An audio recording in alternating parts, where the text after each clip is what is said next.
Tahun ini genap 10 tahun saya menjabat sebagai Presiden Republik Indonesia.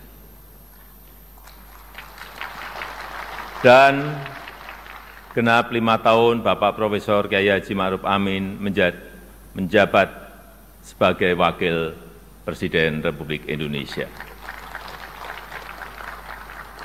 Sebuah tanggung jawab dan kepercayaan besar yang tidak pernah kami bayangkan sebelumnya. Sebuah mandat dan amanah besar yang tidak pernah kami pikirkan sebelumnya. Sejak hari pertama saya menerima amanah ini, saya sangat menyadari akan ada banyak gelombang yang harus dihadapi.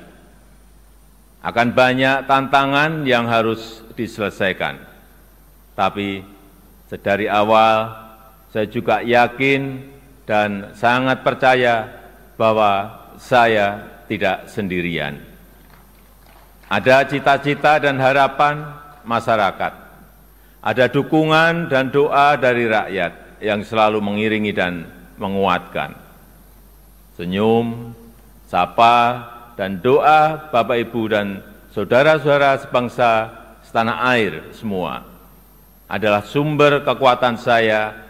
Dan hari ini, 16 Agustus 2024, di momen terakhir saya dan Profesor Kiai Haji Ma'ruf Amin berdiri di sini, izinkan kami menyampaikan terima kasih yang tulus, terima kasih yang sebesar-besarnya kepada Bapak Ibu semua, kepada seluruh rakyat Indonesia dimanapun berada, yang selama 10 tahun ini telah dengan kuat bersama-sama melintasi tantangan demi tantangan, menapaki langkah demi langkah, dan menghadapi terjadinya perubahan demi perubahan. Sehingga kita sebagai sebuah bangsa yang besar bisa sampai pada titik ini. Titik yang bisa menjadi titik lontar untuk menggapai kemajuan bersama di masa yang akan datang. Alhamdulillah, selama 10 tahun ini kita telah mampu membangun sebuah fondasi dan peradaban baru dengan pembangunan yang Indonesia sentris. Membangun dari pinggiran, membangun dari desa, membangun dari daerah terluar, sehingga sampai saat ini kita telah membangun 366.000 kilometer jalan desa, 1,9 juta meter jembatan desa, 2.700 kilometer jalan tol baru, 6.000 kilometer jalan nasional, 50 pelabuhan dan bandara baru, serta 43 bendungan baru dan 1,1 juta hektar jaringan irigasi baru. Sehingga kita berhasil menurunkan biaya logistik dari sebelumnya 24% menjadi 14% di tahun 2023. Sehingga kita bisa meningkatkan daya saing dari sebelumnya peringkat 44 menjadi peringkat 27 di tahun 2024. Sehingga kita mampu memperkuat persatuan kita karena akses yang lebih merata dan berkeadilan. Selain itu, ketangguhan kita sebagai sebuah bangsa juga terbukti dari daya tahan kita dalam menghadapi pandemi COVID-19, dalam menghadapi perubahan iklim, dan dalam menghadapi geopolitik dunia yang semakin memanas. Patut kita syukuri, alhamdulillah, Indonesia merupakan satu dari sedikit negara yang mampu pulih lebih cepat, bahkan terus bertumbuh. Pertumbuhan ekonomi kita terjaga di kisaran 5%, walau banyak negara tidak tumbuh, bahkan melambat. Wilayah Indonesia Timur seperti Papua dan Maluku justru mampu tumbuh di atas 6%, dan Maluku Utara mampu tumbuh di atas 20%.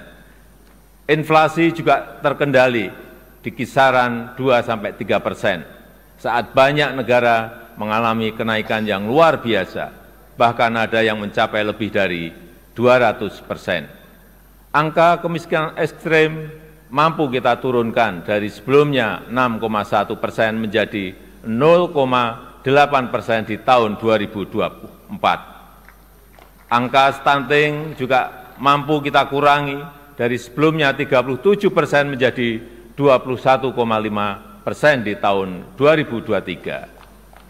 Dan tingkat pengangguran juga mampu kita tekan dari sebelumnya 5,7% menjadi 4,8% di tahun 2024. Upaya perlindungan bagi masyarakat ekonomi bawah juga telah memberi manfaat luas bagi masyarakat.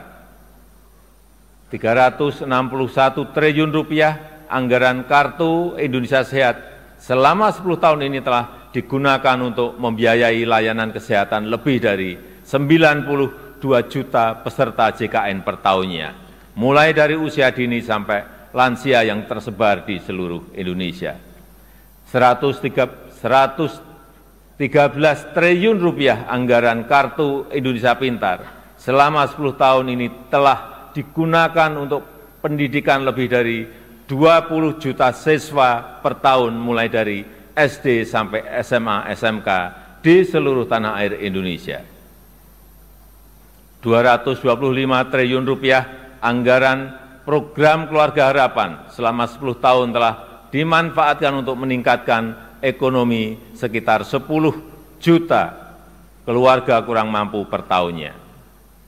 Dan 60,3 triliun rupiah anggaran prakerja selama 5 tahun telah dimanfaatkan untuk menambah keahlian 18,8 juta pekerja yang tersebar di seluruh tanah air Indonesia. Ini adalah pembangunan yang kita cita-citakan bersama, pembangunan yang menyentuh semua lapisan masyarakat, pembangunan yang memberi dampak bagi masyarakat luas, dan pembangunan yang membuka peluang untuk tumbuh bersama-sama. Bapak, Ibu, saudara-saudara sebangsa dan setanah air, di sisi lain kita juga telah mengambil langkah besar untuk meningkatkan produktivitas dan nilai tambah dengan tidak lagi mengekspor bahan mentah, tapi mengolahnya dulu di dalam negeri. Walau banyak negara lain yang menggugat, menentang, bahkan berusaha menggagalkan, tapi kita sebagai sebuah bangsa yang berdaulat, sebagai bangsa yang besar, kita tidak goyah bahkan terus maju untuk melangkah. Dimulai dari nikel, boksit, dan tembaga yang akan dilanjutkan dengan timah, serta sektor potensial lainnya seperti perkebunan, pertanian, dan kelautan. Alhamdulillah sampai saat ini telah terbangun smelter dan industri pengolahan untuk nikel, boksit, dan tembaga yang membuka lebih dari 200.000 lapangan kerja dan meningkatkan pendapatan negara lebih dari 158 triliun rupiah selama 8 tahun ini.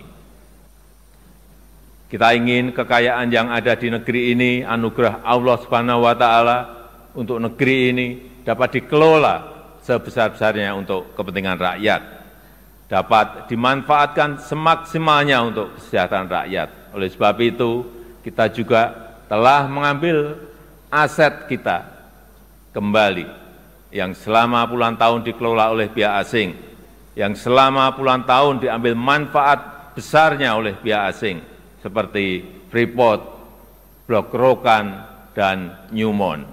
Alhamdulillah, semuanya itu bisa kita ambil alih kembali. Download Tribun X sekarang, menghadirkan lokal menjadi Indonesia.